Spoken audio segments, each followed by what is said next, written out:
Imagine you're in a busy city square and someone suddenly collapses.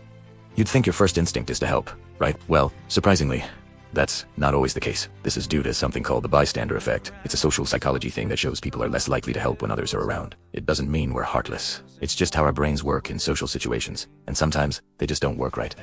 There are two main reasons why we freeze up in a crowd. The first is called diffusion of responsibility. Think about it.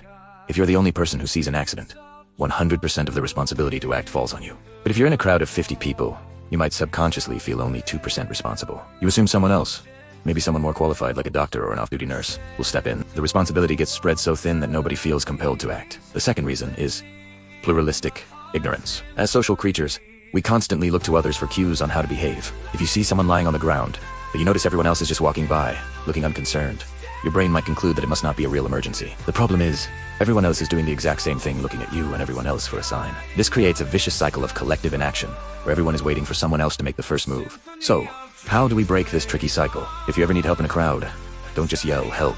That'll probably get lost in the crowd.